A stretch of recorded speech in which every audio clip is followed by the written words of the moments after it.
come to this naval hospital in California to talk to a man who was on the aircraft carrier Hornet as she fought to the death in the South Pacific. No particular heroes are being singled out. Here men are healing from the wounds of grim battle in the Pacific. Among them, the Navy and the Marines, is our man from the Hornet, Tom Kuykendall, electrician's mate, first class. What was your regular duty on the Hornet, Tom? Well, I was in charge of ventilation.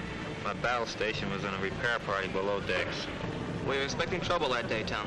Yeah, plenty of trouble. The Japs had a big task force out off the Santa Cruz Islands looking for us, and we were looking for them. And if the Japs had got by you guys, they'd probably try to knock us off Guadalcanal. They would have knocked you guys off if we weren't there. Well, they never did. Well, anyway, our planes were off deck looking for the Japs, and the Jap planes were out looking for us. Our task force was steaming along, ready for the fighting that was bound to come. And brother, it came. Every man was at his battle station. When they spotted the first Jap planes, a yell went up, and all hell started popping.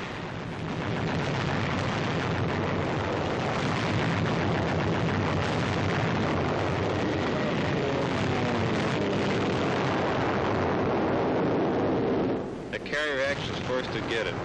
With its planes off fighting the Jap task force, it didn't have much air protection, but its gun crews put up a great fight.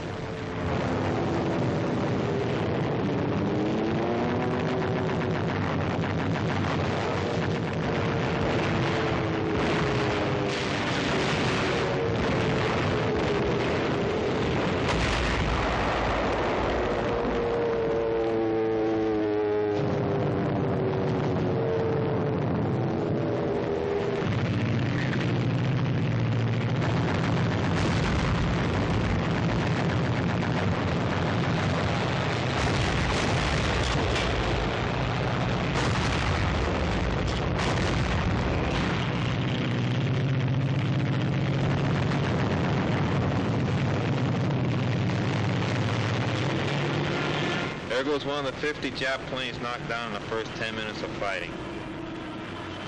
And that burning oil is all that's left of other Jap planes. During this breather in the battle, our men worked like hell to get the fires under control.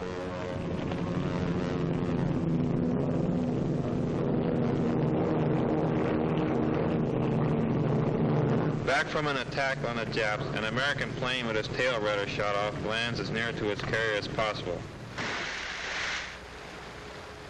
Two destroyers hurried to the rescue. And now the second wave of Japs comes over.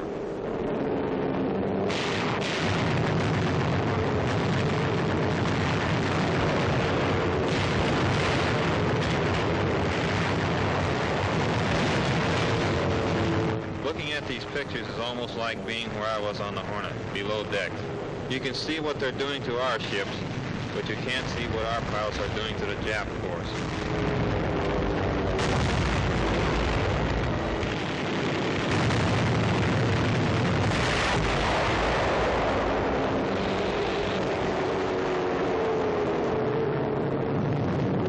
I know for sure, though, that on all ships our men fought with all the guts in the world, trying to put out fires and knock down the Japs and keep their ships afloat all at once. On the Hornet, I was knocked out by the first bomb and burned pretty bad. But whether you're hit or on your feet fighting, you never forget how you all went through this together, giving everything you had. That's the closest to being what they call brother Americans I know of. The Navy knew this was going to be a battle royal, but it was willing to risk its flat tops for what was at stake. I don't mind telling you we were glad to hear that final score in the Battle of the Santa Cruz Islands. 100 Jap planes destroyed, 50 more planes probably in the soup, 3 Jap carriers damaged by the planes that had taken off from our decks, 1 battleship damaged, 5 cruisers damaged. We lost a carrier and a destroyer. On a damage list were 3 carriers, a battleship, and 5 cruisers. That's tough fighting, but we had a job to do, and the Hornet sure did her share.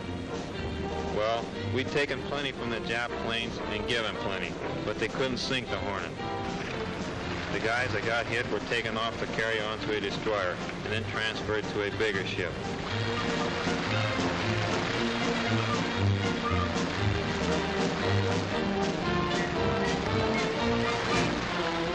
I don't know. That could be me in the stretcher.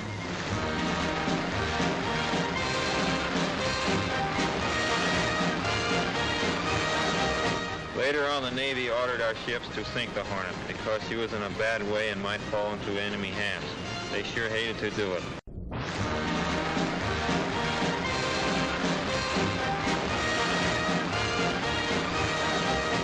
Later on, the Navy ordered our ships to sink the Hornet because she was in a bad way and might fall into enemy hands.